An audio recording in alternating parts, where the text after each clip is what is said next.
On this episode of Bizarre Murders, Donna and her daughter Shayna have lived a life of hardship. Shayna's illnesses have left her wheelchair-bound, and her mother has sacrificed everything to help her. But when Donna encounters evil at the hands of a stranger and her daughter goes missing, police race against time to save them and uncover a hidden secret.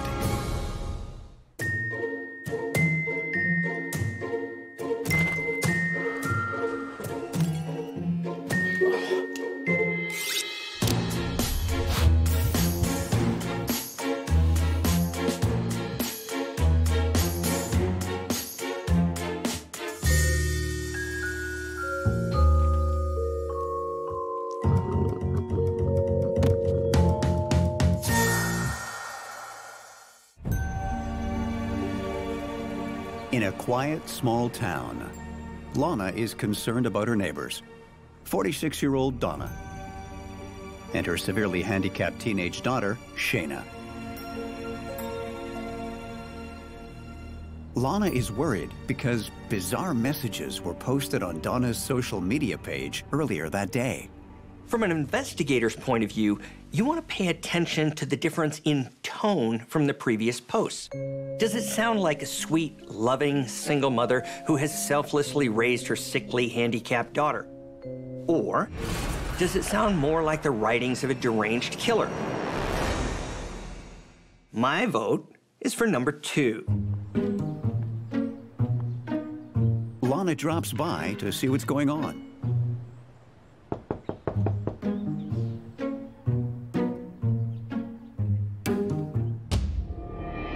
The house looks like it's been ransacked.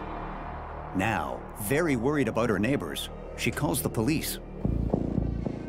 When no one answers the door, police enter the house. Donna? Shayna?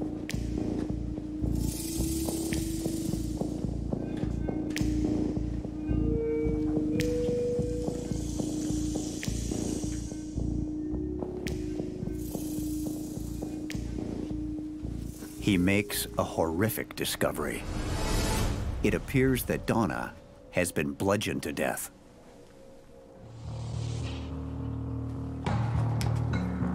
Hey, dispatch, we've got a dead body here. No murder weapon at this time. No signs of forced entry. Send backup. When you don't see any evidence of forced entry, you can often conclude that the victim knew their killer. It happens more often than we'd like to think. An unsuspecting person opens the door to their trusted friend or relative, and the murderer waltzes right in. Game over. Police do a sweep of the entire house. The good news? The killer is gone. The bad news? So is Shayna. Shayna is confined to a wheelchair and can only travel with her mother's assistance. Everything points to a kidnapping. Imagine the situation the police have on their hands. It stands to reason that the killer has taken Shayna. So somewhere out there, there's a severely disabled teenager whose chances of survival are slim. During my time with the FBI, I learned the hard way that if you don't find the victim of an abduction within the first 48 hours, it gets pretty grim, and it gets that way fast.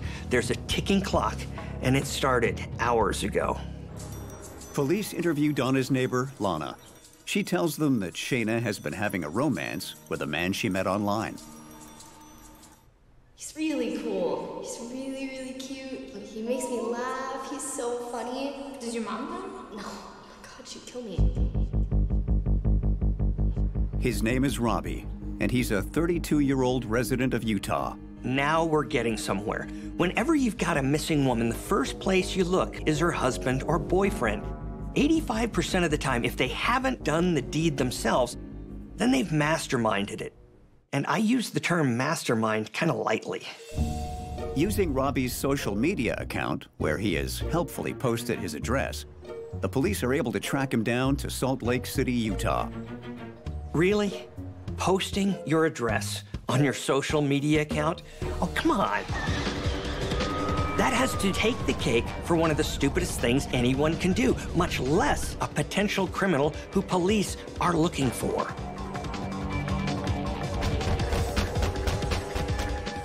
They've come prepared for a violent confrontation with a suspected brutal killer. Sorry, I was just in the bathroom. Come in. Who's there? Instead of finding a sickly, disabled Shayna, possibly tied and bound, Shayna? the police find an able-bodied, healthy young woman. Shayna is obviously not kidnapped, nor is she disabled. Someone's got some serious explaining to do. Shayna and Robbie admit they've been having a secret, long-distance love affair. The investigation has taken a bizarre and completely unexpected turn. So now the investigators have to switch lanes, throw their original assumptions out the window, and follow the breadcrumbs. And in this case, it's not a straight line.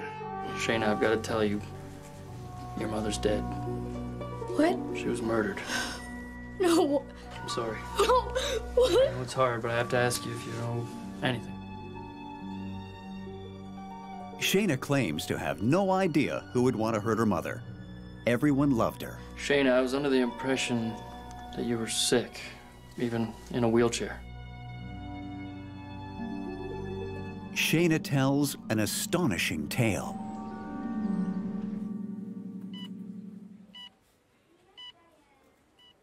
For her whole life, she has been forced by her mother to pretend to be an invalid. Shayna. Mom, I feel fine. She had none of the medical problems or illnesses Donna claims she had. Even her age had been a lie. Most people thought Shayna was 18. In reality, she's 26. Mother-daughter relationships are complicated at the best of times, but this takes it to a whole new level. You've got a mother who has somehow made her daughter believe all of her life that she's been sick. And you thought your mom was tough on you? It's pretty much the wackiest case this cop has ever heard. Was Shayna truly a victim? Or a willing accomplice? Sometimes criminals hide in plain sight, which can make them even more difficult to catch, and this is especially true of fraudsters like Donna. They fit seamlessly into society, and if you show them a vulnerability, they'll play you. Who was Donna? And how did she get away with this brazen fraud for so long? Born and raised in Texas, Donna grew up with an abusive father. She had Shayna when she was only 21 years old and worked as an office cleaner to make ends meet. When Hurricane Ike hits and she loses everything, she packs up and moves north to Cheyenne, Wyoming for a fresh start. I've been taking care of her all her life. I'm her mother, and I know what's best. She needs the surgery. From the moment she was born, Donna claimed her daughter suffered from numerous ailments. She's sick. They travel from clinic to clinic, with Donna browbeating medical experts to provide the diagnosis she wants for Shayna. If one doctor doubts her claims or produces negative test results, I'm gonna get a second opinion. she simply goes to another.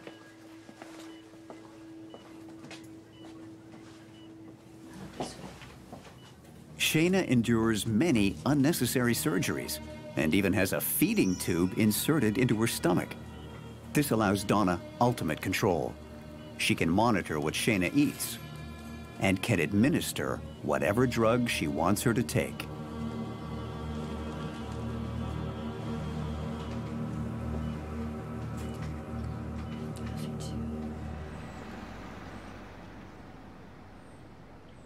Shayna, look at the beautiful colors in this book. Oh, what a cute little bird. My goodness. He seems to be quite happy to be there, too. Oh, look at these. Donna treats Shayna as though she's many years younger than she really is. Sweetheart. I like his shirt. She withdraws her from school, telling everyone she is stuck with the mental capacity of a 7-year-old. By the time she's a young teen, Shayna doesn't even know her true age. Sweetheart. I'm not feeling well. I think I might need my pills. Of course, sweetheart, of course.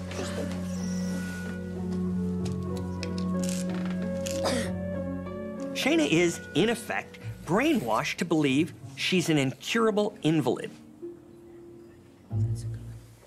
So the next time you think you've got problems with your own mother, think again. Here's your check. The public eats up the story of a single mom with a severely disabled daughter. I'd just like to thank him. It's been such a difficult time for me, us, and we really appreciate all the love that has gone into assisting Shayna. Being a single mom is hard, but with all the help from everyone, we really appreciate it. Don't we, Shayna? Donna benefits from social assistance and donations. This woman makes Joan Crawford look like a saint. Not only is she making her daughter ill, but she's making a quick and easy buck at the same time.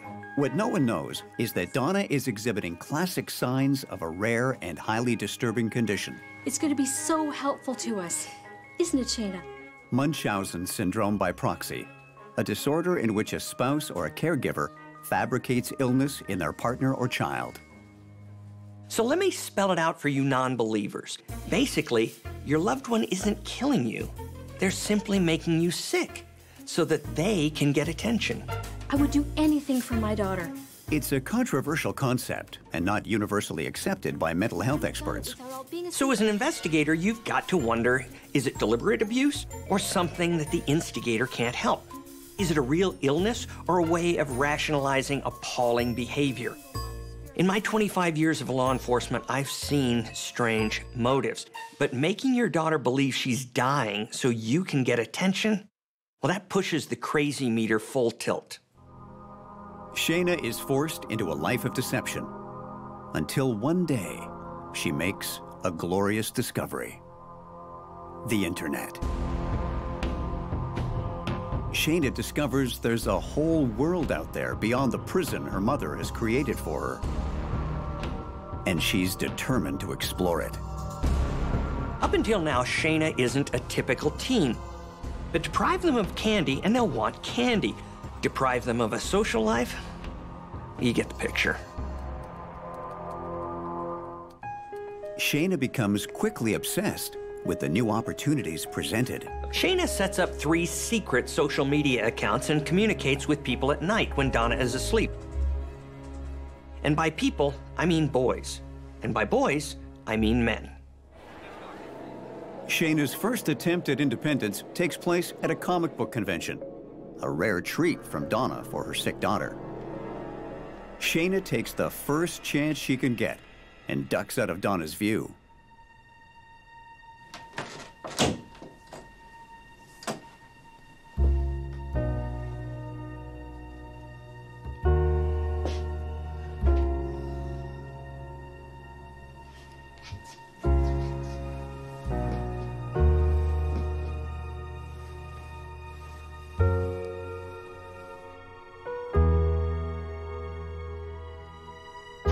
Shayna! Get your hands off my daughter, you pervert! She's only 16! I'm gonna call the police. Beware a mother scorned, especially one with psychological issues. And you are never going to leave me. And this, you are never going to see again. Ever. Ever. Every rational human being has their breaking point.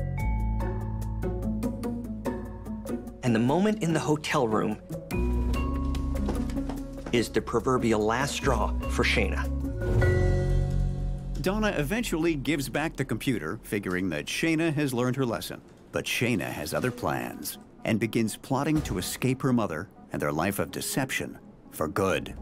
The internet has changed the world in a lot of ways, from how we interact with each other to how we form intimate relationships. Enter Robbie. Maybe not the greatest catch in the world, but for an isolated young girl whose only means of communicating with the outside world is online, not bad. Together, they create a vivid online fantasy world.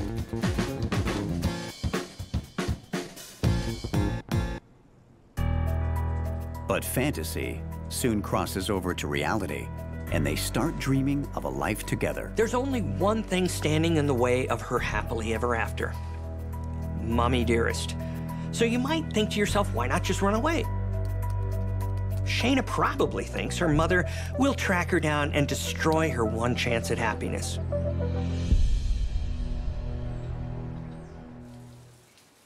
After a year of dating online, Shayna and Robbie finally meet IRL, in real life, at a movie theater. The movie can wait. They find a private spot to consummate their relationship.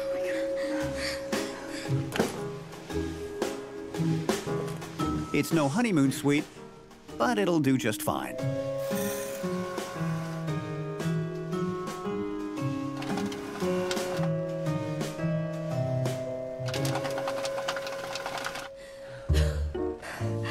Let's run away together. What? Yes. I can't. My mom. No, she wouldn't understand. She needs to be gone for me to be with you. Shayna reveals to Robbie her big plan to permanently erase her jailkeeper, AKA her mother, from her life. And she needs Robbie's help. If I had a girlfriend and she told me on our first official date that she wanted to kill her mother, I'd run for the hills. But then again, love can cause people to throw caution to the wind.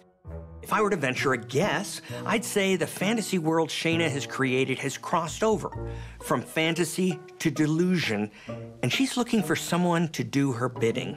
Let's do it.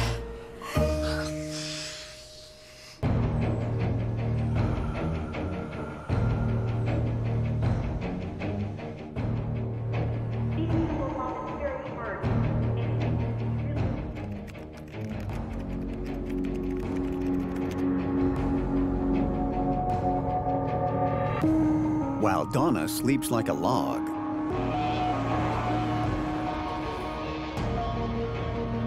Shayna sneaks out of her bedroom and quietly lets Robbie into her house.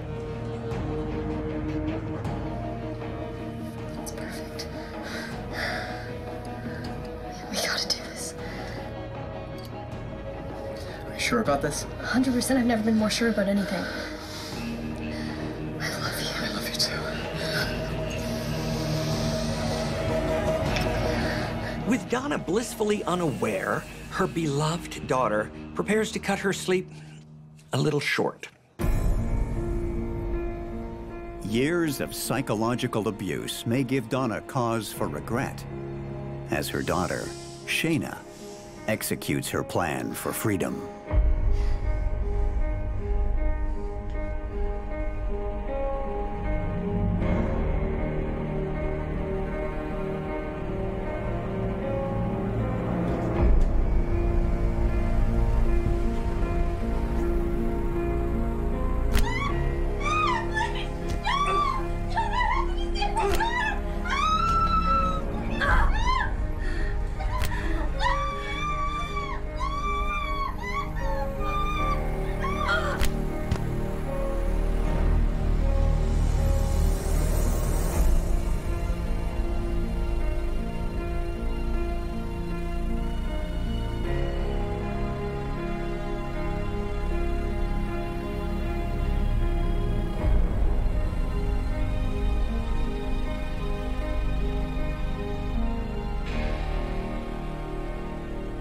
Children killing their parents is very rare. It's even more rare for a daughter to be involved in killing her mother. But Shayna is caught in a perfect storm. She lives an isolated life, and she has an unwavering belief that there is no other way out. Once Donna is dead, Shayna takes $3,000 of her mother's money, and with Robbie, heads to his home in Salt Lake City, where she's ultimately arrested.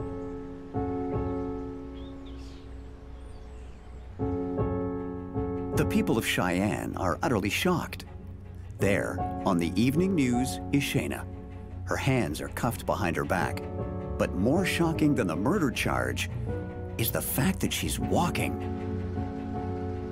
Although the murder appears premeditated, given the unique nature of her circumstance, Shayna is allowed to plead guilty to second-degree murder. She's sentenced to 15 years in prison, Some are convinced Shayna's intent was pure evil. Others see Shayna as a brainwashed victim who made a desperate bid to free herself from her monstrous mother. Mother-daughter relationships can be difficult to navigate, and a daughter killing her own mother can be hard to understand. But maybe Shayna inherited more from her mother than she realized when she entered this made-up fantasy world. She simply played her part in the fairy tale and rid the world of the villain. On this episode of Bizarre Murders, Jorge and Miguel are famous wrestlers who also happen to be twin brothers and little people. These two larger-than-life personalities give new meaning to the expression sex, drugs, and rock and roll. But when one night goes too far, Jorge and Miguel face the ultimate fight of their lives. Abita! Necesito Abita!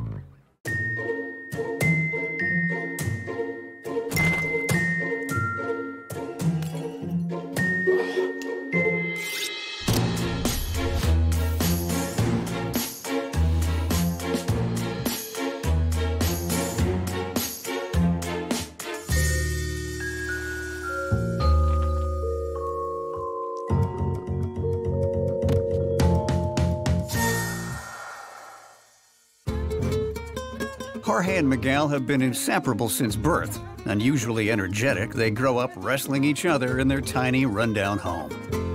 Their father is not part of the equation, and their single mother has a tough time making ends meet. Without a television, they escape reality by listening to their older brother Guillermo's tales of the Mexican wrestling world. Guillermo is a pro wrestler who encourages his little brothers to join in on the fun.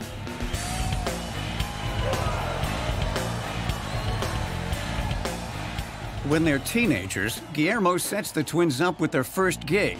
They are billed as Los Gemelos Locos, the Crazy Twins. Jorge and Miguel are brash and wild, and at 4 foot 8 inches tall, ×2, they put on quite the show. In 1992, they adopt their adult wrestling identities, Hombre Salvaje and Cobra Voladora. And it doesn't take the tiny twins long to rise to the top of the Mexican wrestling scene. Jorge and Miguel are rock stars in the Mexican wrestling world. But in all my years in the FBI, I've seen what can happen when fame puts you in a full Nelson. You can easily end up with 3 lifelong opponents: sex, drugs, and booze. Over the next several years, the twins divorce their wives and deal with a different kind of wrestling. This time, the opponent is their growing alcohol and drug addictions. Fiesta time, mi hermano!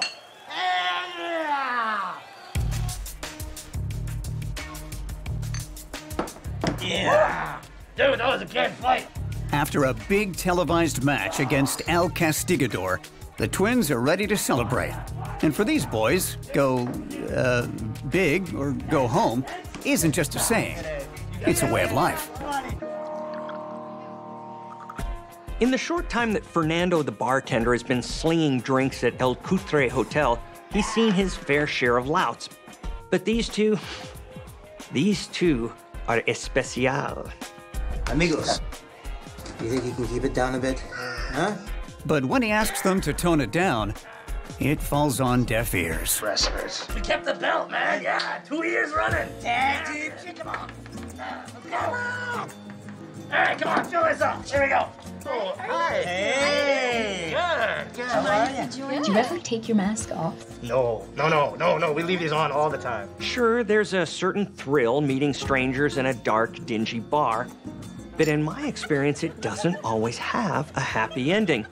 There was this case where a guy was gagged and bound to his bed with his junk duct taped so tight to his body that when the medics finally got it off, he wasn't ever able to, well, do it again. Stranger danger is what we like to say in the FBI. The ladies make it known that they are prostitutes and that El Cutre Hotel is their office and place of business. And for a handful of pesos, will rock Jorge and Miguel's worlds.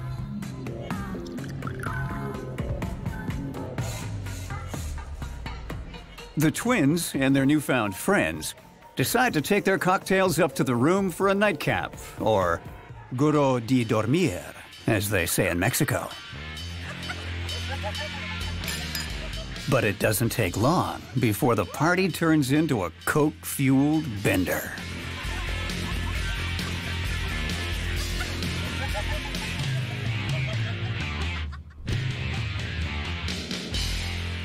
Just because Jorge and Miguel aren't able to actually receive the services that were agreed upon doesn't mean that these pros aren't getting paid, because that's how it works in this world.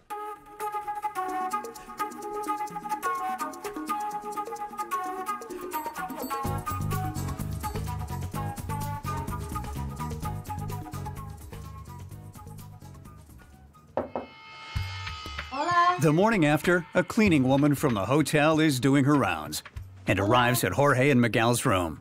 It's well after their checkout time. She tries to wake the twin wrestlers, but when they don't respond, she becomes concerned. Apita! Necesita apita! For such small guys, Jorge and Miguel ought to watch that voracious appetite of theirs. Everybody's got to pay the piper at some point. Jorge and Miguel are twin wrestlers known as Hombre Salvaje and Cobra Voladora. They're also little people who defied their hard-knock upbringing and rose to the top of the Mexican wrestling world. But fame has its dark side, and they're on a downward spiral that almost always ends badly.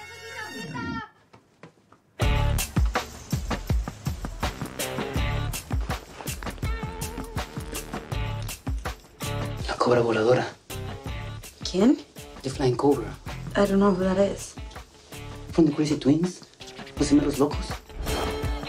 Once the police arrive on the scene, both Jorge and Miguel are officially declared deceased.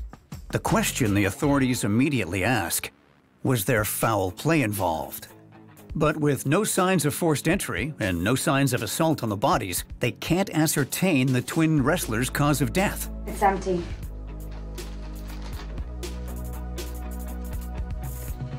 When police search the room, they discover the wrestlers have been robbed. The twins are celebrities in the Mexican wrestling world, and their hardcore partying is well known. Could they have been the target of a robbery gone wrong? Can you fill us in on what happened? I was just coming in to clean the room like I normally do, and I knocked on the door. While they wait for the results from the autopsies on Jorge and Miguel, detectives question the cleaning woman who discovered Jorge and Miguel's dead bodies. I just found these guys and they were dead. I'm not surprised that they're grilling the cleaner. I mean, I do the same, because you wouldn't believe how many times that the person who finds the dead body is really the person who put it there. But Guadalupe the maid has a solid alibi for the previous night. She was at the quinceañera of her 16-year-old niece. The police then turn their attention to the hotel staff working the night before. They're especially interested in a woman who was working at the front desk, Yolanda. So who called you into the scene? That was one of the housekeepers that I have on staff. Yolanda tells the police that she remembers the men. Whoa, big surprise. Who wouldn't remember two guys with luchador masks in a bar? I mean, really. She insists that she made no contact whatsoever with Jorge and Miguel. But she says that the bartender Fernando complained to her after his shift about these two obnoxious hombres pequeños who he'd like to smack around real bueno. So, Fernando, you know why you're here. The detectives move their focus to the bartender who served Jorge and Miguel the night before. They want to hear about their interaction and what it was about the brothers that rubbed him the wrong way. Did you give them anything else besides alcohol? No, nothing. But when asked if he served anything other than alcohol to the little people, Fernando flies off the handle and gets very defensive. Blame something for me I didn't do, okay? I didn't do anything. Nothing. So here you've got this hot-headed hombre who was not only super pissed off with the little guys, but had access to what they were drinking all night, and now they're both dead with no visible signs of assault. And what the hell's Fernando thinking acting like this with the cops? Now they're gonna make him their suspect numero uno. The twin wrestlers' autopsy results come in, and that's when the case goes from weird to bizarre.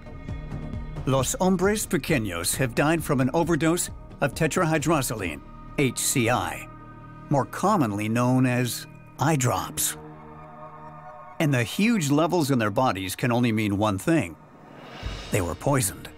The effects of tetrahydrozoline HCI when mixed with alcohol causes drowsiness, nausea, and amnesia. Kind of like what you'd find in a Rohypnol case, aka the date rape drug. Using tetrahydrozoline is a cheaper way of knocking someone out, but definitely not your typical murder weapon.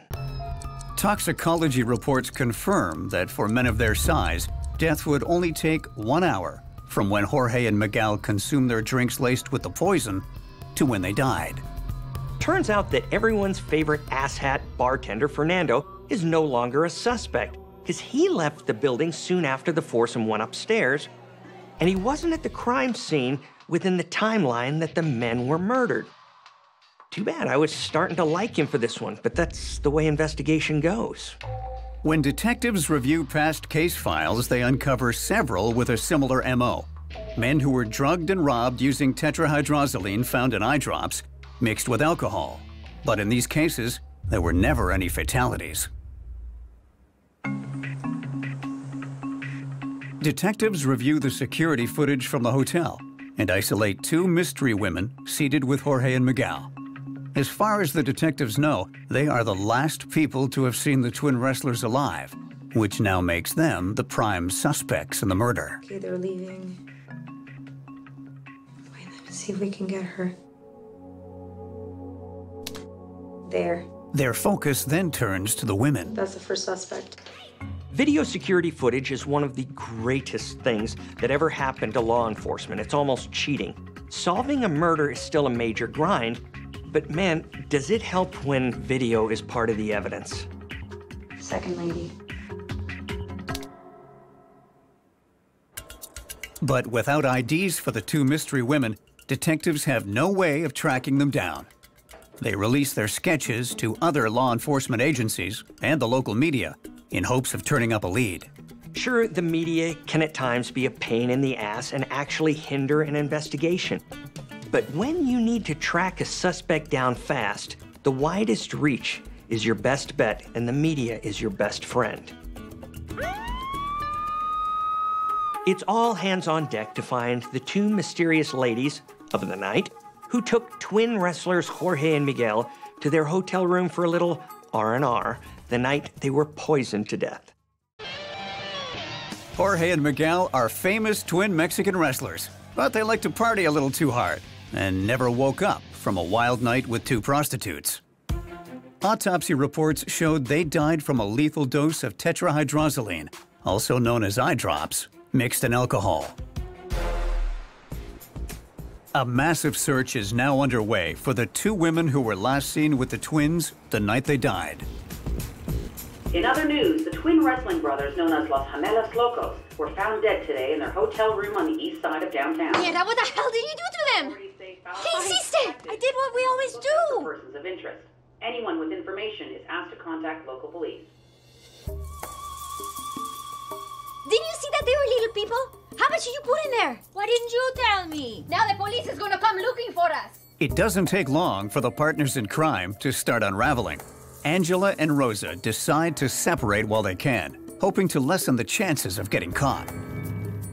With only scant physical evidence and the police sketches to go on, the cops are at a loss for how to track down their prime suspects. But then Angela makes a major mistake that leads to her capture. Free tip: when you drug your marks with the intent of robbing them, it's not a great move to later use one of their cell phones. Why not just buy yourself your own burner with the money you just stole, right? Angela is immediately traced, ID'd, and brought into custody. Can you tell us what happened? I didn't mean for anything to happen. We just met the men and we wanted to party. Have you guys robbed people before? The police grill her, trying to connect her to last year's string of arrests. Have you done this before? I didn't want to hurt those men. They were nice men. Angela admits that she isn't a prostitute. Never has been. She makes her living drugging men with eye drops, and once unconscious, she robs them. She's been at it for years. The dynamic duo are actually part of an all-girl gang in Mexico called Las Damas that specializes in posing as pros, baiting men to their hotel rooms, drugging them, and robbing them blind. Can you tell me who this person is? This is Rosa. If anything happened to those men, it wasn't me. It was Rosa. Not only does Angela tell the police where to find Rosa, but she claims that Rosa is actually the brains behind the whole operation, and that she had nothing to do with it. She didn't poison them. Kingpin Rosa did. She has done this before. I know this. I can't tell you the amount of times we got someone to flip while they're in custody at the FBI. A little bit of mind games with some carefully placed pressure, more often than not gets the person talking. Friends until the end, right? Not really. The police have got to get to Rosa before she flies the coop, or possibly moves on to her next John. Celebrity twin wrestlers Jorge and Miguel partied with the wrong women one fateful night. Turns out Angela and Rosa are part of a gang of women that pose as prostitutes, then drug and rob unsuspecting men. The police have Angela in custody and an APB out for her partner Rosa. Where can we find her? In an old apartment on the east side. The detectives break Angela, and she reveals where Rosa can be found. Police track down Rosa holed up in a flea-bag motel on the outskirts of town. She's promptly arrested and brought in for questioning. I poisoned somebody? No. That did not happen. She said that you two were accomplices and you were the mastermind behind it. Angela, she's the one. If those people were poisoned, maybe she did that? I didn't know nothing about that. Shocking, I know. But Rosa doesn't agree with Angela's assessment that she's the mastermind. Not surprisingly, she claims that Angela's the real leader and that she was just doing what she was told. She's the one who has been planning these things all along, okay? Despite both women accusing the other of the crime, they worked as a team, carrying out the poisoning and the robbery together.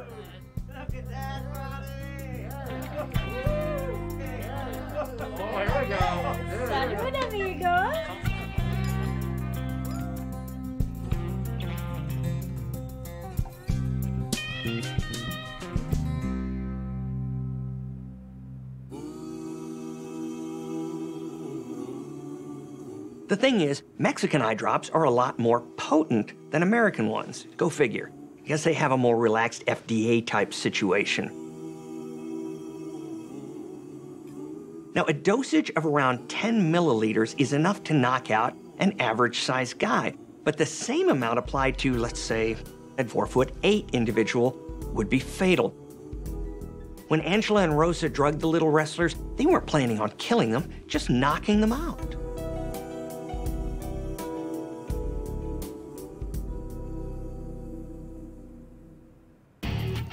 Even though they didn't intend to kill Jorge and Miguel, Angela and Rosa are arrested for murder. And if you knew how much to give them, we wouldn't be here right now. The duo are sentenced to 55 years in prison for the murders of Jorge and Miguel. Twin wrestlers also known as Hombre Salvaje and Cobra Voladora.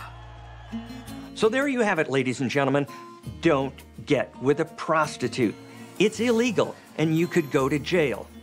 That's if you're lucky, because as we just saw, you could get drugged and robbed, or even poisoned and die like a scumbag in a sleazy hotel room that smells bad and has bed bugs.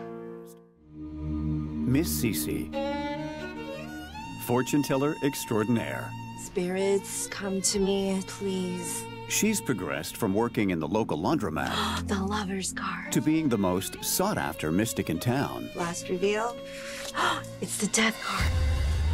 But when Miss Cece and her daughter become the victims of a vicious attack in their own home, detectives must decipher a bizarre clue that weaves superstition and brutality in equal parts.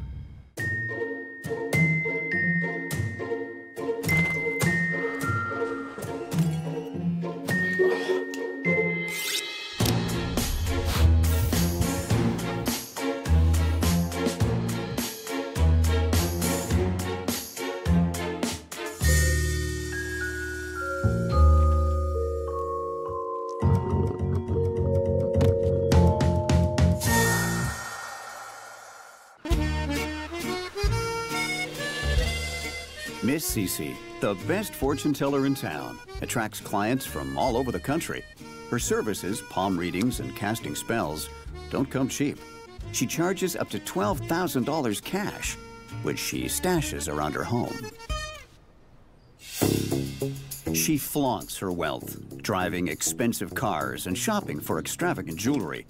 And while some people in the community resent Miss Cece, in times of need, they rely on her to rewrite their fates and change the course of their lives. The people in the community have placed great trust in Miss Cece.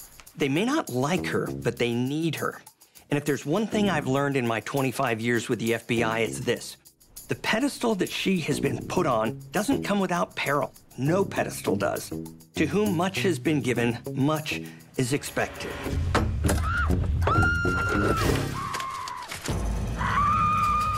The cost of flaunting her wealth finally catches up with Miss Cece and hits her where it hurts.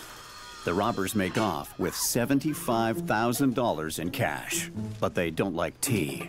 Dealing in cash and defrauding the government works just fine and dandy until it doesn't. Everyone and their uncle knows Miss Cece hoards her money in her home, so it doesn't take two geniuses to know they could get away with a big boatload of cash. The thieves are eventually caught, but without enough evidence to prosecute, they're released. Miss Cece has the locks changed and installs a security system in her home. There's so much to tell you, Miss Cece. She now only sees clients that she knows. One of those clients is Tracy. And she's in a pickle. Right over my hands. Let's gather our energy so all the spirits will come to us. The mother of 3 children and the owner of a fashion boutique, Tracy is a busy entrepreneur with a flourishing side business. Her husband's brother, Lay. Tracy has been having an illicit affair with Lay for over 2 years, even though he lives thousands of miles away in Richmond, Virginia. It always strikes me as odd when people look within their own family to cheat. Now, I don't know, maybe it makes it easier. Certainly it's going to make the family gatherings a little more interesting. Now, what is it that you want me to help you with today? Well, you know Lay, the guy I've been seeing? Yes. I'm getting mixed signals from him. Tracy trusts Miss Cece implicitly and doesn't make a move without consulting her. He doesn't want to see me anymore. I think he's falling out of love with me. So when her brother-in-law breaks off the affair, Miss Cece is the first person she sees. I was wondering if you could put a love spell on him. If I do cast a spell, it's very expensive. Spells and hocus pocus may sound pretty out there, but people who are superstitious can have unwavering faith in fortune tellers. Will this suffice? Thank you. One of the things you quickly learn as an investigator is to look at a person's actions in the context of their beliefs. Please join Tracy and Lay together for eternal love. And when you do that, seemingly random actions suddenly have a lot of meaning. It's the death card. You know what that means? There's something in your life that you have to end right now. Well, I have been thinking of divorcing my husband. That's it. That's it. That's what the death represents, that you must divorce your husband. So it's settled. It's all in the cards. It is. Impulsive behavior like that can be a real good indicator that a person's decision-making ability is, what's the word, skewed. Happy and relieved, Tracy packs up her belongings and her kids and says, "See you later" to her husband. With another satisfied client under her belt, Miss Cece pockets the $5,000 fee and gets back to doing what she does best, shopping. It looks like Miss Cece didn't learn her lesson about flaunting her money. Remember that time she was robbed at gunpoint? It's almost like she's daring someone to come and steal from her again. Honey, you don't have to worry about the budget. Miss Cece's daughter, But Alice, you promised me to have doves for the wedding. and her fiancé, Chen, have been fighting over the plans for their wedding. No doves, no wedding. She wants the big princess wedding, and he wants something small and tasteful. Jen and I are fighting again. About what? She retreats to her mother's house for some tender, loving care. Do you want your favorite cup of tea? Please. Chamomile? Okay, I'm gonna do it right now for you. In an attempt to win her back, Chen bakes Alice vanilla cupcakes with sparkles, her favorite, and attaches a love note. The next day, when Chen still hasn't heard from Alice, he arrives on her mother's doorstep. When he finds his thoughtful treat untouched, he gets worried and calls the police.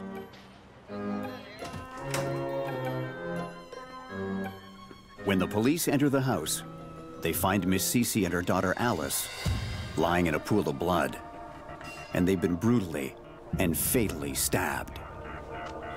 This is Detective Lee. Request for backup. Apparent double homicide. Women killed in their own home are tragically not all that rare, but throw in a dead mystic and a superstitious culture, and you got yourself a uniquely bizarre mystery.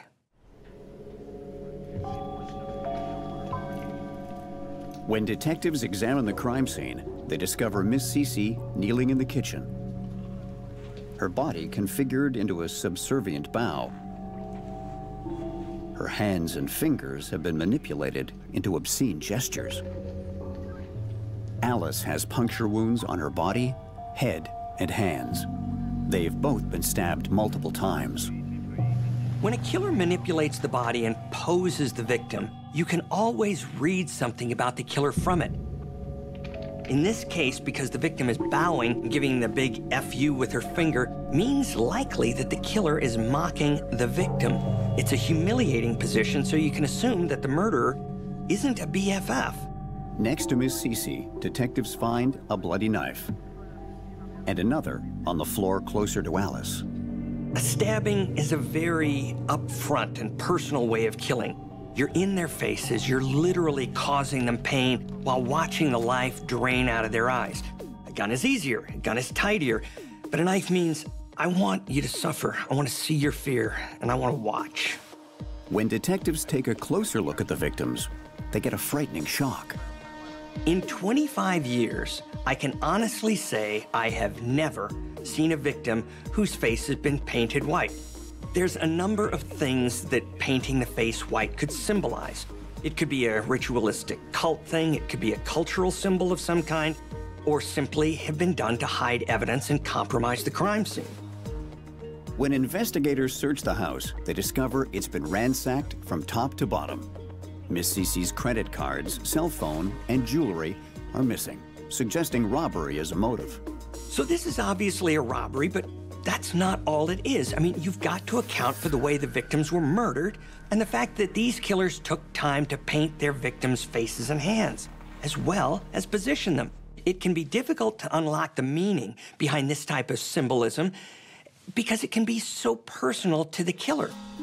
The challenge for an investigator is not to get too focused on any one unusual detail that they don't follow up on other leads. And the fact that there was a robbery on top of all this intricate posing, that's a lead in and of itself. Police also find a small bloody footprint on a tea towel on the floor. For all you detectives in training out there, listen up. Here's what's good and bad about a footprint. Good point is, if you catch the killer, then you can match the print to the foot. But here's the bad part. We don't keep records of footprints. So you have to catch the killer first. And the footprint won't lead you to him. Just tell me about this fight that you and Alice had. It was stupid. Detectives immediately set their sights on Chen, the boyfriend. Every time we fight, we find a way to make up. Where were you on the day that she got murdered? I was working that day. You can ask my boss. We had this project. When they check his alibi, it's airtight. But he does drop a tiny nugget of hope in the detective's lap. There was a handyman. He had access to the house. Look into the handyman.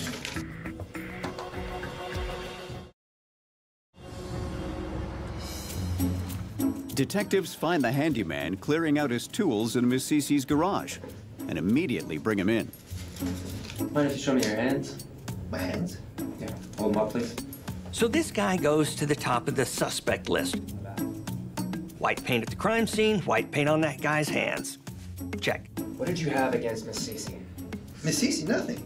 They're sure they have their man, but when they test the paint from the handyman, it doesn't match the paint used in the crime. I work almost every week for her. She's a lovely lady.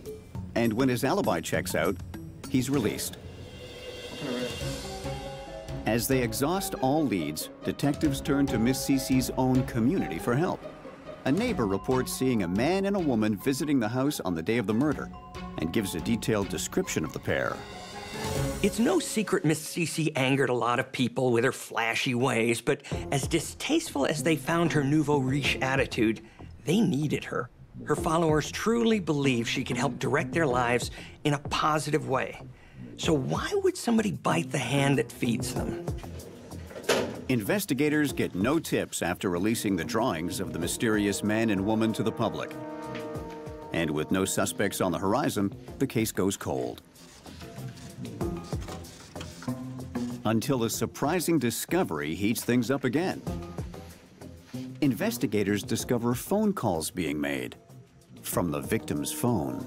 So either Miss Cece has come back from the dead and is making calls, which in my experience is rare, or the killer has just made their first mistake. Detectives discover that not only do phone calls appear on Miss Cece's cell phone, but purchases are being made on her credit card. Clothes, electronics, and meals at expensive restaurants, totaling a whopping $63,000. The detective checks store surveillance cameras and hit pay dirt when they see a woman with a strong resemblance to the sketch of the supposed killer ringing up a large bill. Okay, let's stop here for a minute just to enjoy this. Just moments before, investigators had no clue who the murderer was. The killer was likely going to get away with it. And then this woman decides not only to use the dead woman's phone, but hey, while we're at it, let's charge thousands of dollars to her credit card. Police discover that Miss Cece's credit card was also used to purchase 4 plane tickets. But this time, our mystery woman isn't so careful. Turns out she's none other than Miss Cece's best client, Tracy. Tracy is put under surveillance, and following yet another shopping spree courtesy of Miss Cece's stolen credit cards, police confront her. They find $4,000 in cash, as well as ID and credit cards belonging to Miss Cece. When questioned, Tracy can't get her story straight. They arrest her and bring her down to the station. While Tracy is in custody, police search her apartment in Virginia and find missing items from Miss Cece's house, along with a bizarre calendar entry. Brutal act, written on the day of the murder. It's like she left little breadcrumbs for the police so they could follow her into the woods. Just in case you had any doubt it was me, here's another little crumb for you, and another, and whoops, here's another. The big break in the case comes when they find a boarding pass for a flight leaving Chicago. The boarding pass is dated 1 day after the murder, but the name on the pass isn't Tracy's. It's a name detectives haven't heard before, Roger Wang. Detectives learn Roger is a married father of 5 who lives in the same town as Tracy. Roger's wife worked at Tracy's boutique, and the 2 families became friends. So why are you in the area?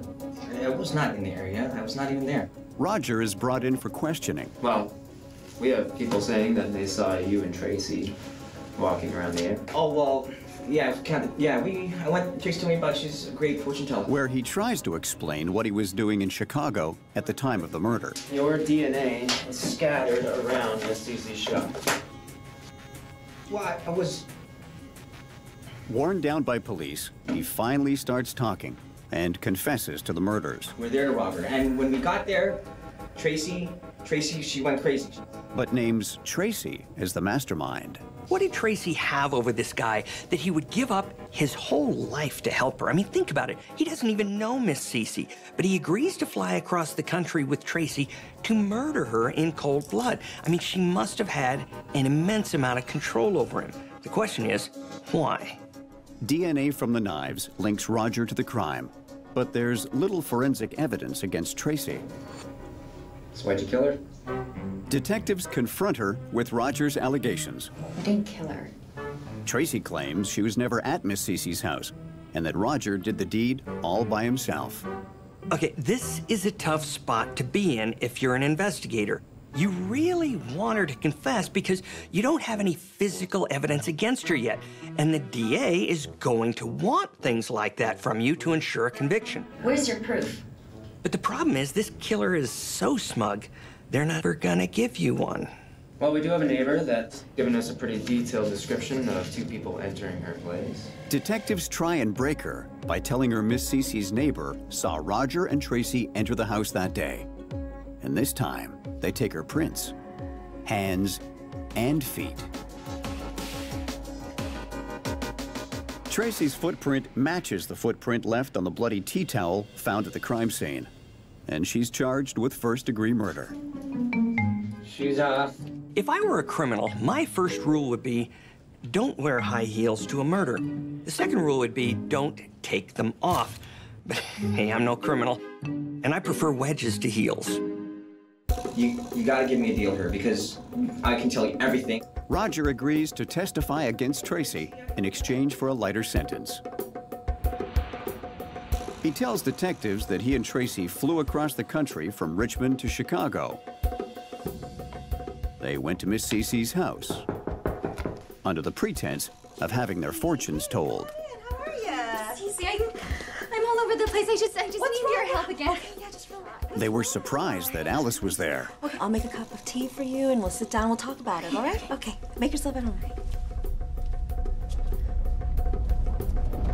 Suddenly, Tracy spirals into a blind rage.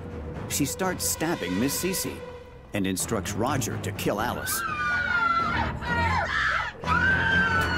In the heat of the moment, Roger does what she tells him. He stabs Alice repeatedly. Once mother and daughter are dead, Tracy and Roger drive to a department store and buy a gallon of white paint. They return to the scene of the crime and paint the hands and faces of the victims white. Then they ransack the house looking for cash. When they don't find any, they steal Miss Cece's phone and credit cards. This was such a vicious murder, from the way they were stabbed to the horrible way the bodies were configured. And you gotta ask yourself, was this really just about money? Or was there something else motivating the madness? A year before the brutal murder of Miss Cece and her daughter Alice, Tracy moved across the country on Miss Cece's recommendation that both her love life and business would flourish. Tracy made the move, opened a new fashion boutique, and began the daunting task of wooing her lover. No. What do you mean? I can't. But Leigh had moved on and didn't take the bait. Sure? You're crazy. Interesting way to try to convince somebody to get back together with you. Threaten them with a hammer. Good idea. But Tracy's obviously suffering some kind of anger management issue, to put it mildly. She's so focused on getting what she wants that she can't see that her actions are irrational and only causing her more problems. Her new business is hemorrhaging money, and she can't make her car payments. At a loss, Tracy calls the one person she counts on to fix the situation. Hi, Miss Cece. It's Tracy. What Miss Cece says next probably foretold her own fortune. Sorry, Tracy, but Leigh doesn't love you. You have to move on. Tracy is conditioned to believe that what she wants, she gonna get. And if she doesn't get it, then somebody has to pay. She told me to pack up. She told me to leave my husband. Look what happens. My life is ruined. She tells Roger that she's been cheated. Love spell is supposed to work. Miss Cece promised her a life of success. We need to get my money Instead, she finds herself alone and broke. back. Come on, she can't get away with this. You're on my side, aren't you? Because of this, Miss Cece deserves to die. And then why did you kill Alice? When detectives ask why Roger killed Alice, Miss Cece's daughter, Roger simply replies, collateral damage. In my opinion, this woman is a sociopath, someone with zero empathy. When somebody gets in her way, she simply discards them. End of story. And why did Roger agree to help? A man who's married with 5 children and has everything to lose. Hey, listen, I have a friend, Marcia. Remember her? I can set you up with her. Because he was extremely unhappy in his relationship, and Tracy promised to help him find potential lovers. You like that, right? Yeah, come on, help me. The 2 most insane motives ever to snuff out somebody's life. But here's the thing about senseless murders. Really, there are none. You ever heard that term, there's method to the madness? Yeah, because even though something seems senseless to you and me, to her, it makes perfect sense. For his part in the crime, Roger is sentenced to 25 years. Tracy, the mastermind, receives a sentence of life without parole. Tracy so believed in the power of this woman that when her life didn't turn out the way her fortune teller had promised, she felt it was well within her rights to kill her. Even with Tracy behind bars, one mystery remains. Why did she choose to paint the face and hands of her victims white? One theory that makes sense to me is that by having their faces covered, Tracy ensured that the 2 would never be reincarnated, a very important goal in their culture. Miss Cece and Alice's souls would fail to unite with their bodies in the afterworld because their faces would be unrecognizable because of the white paint. She didn't just kill them once. She essentially killed them forever.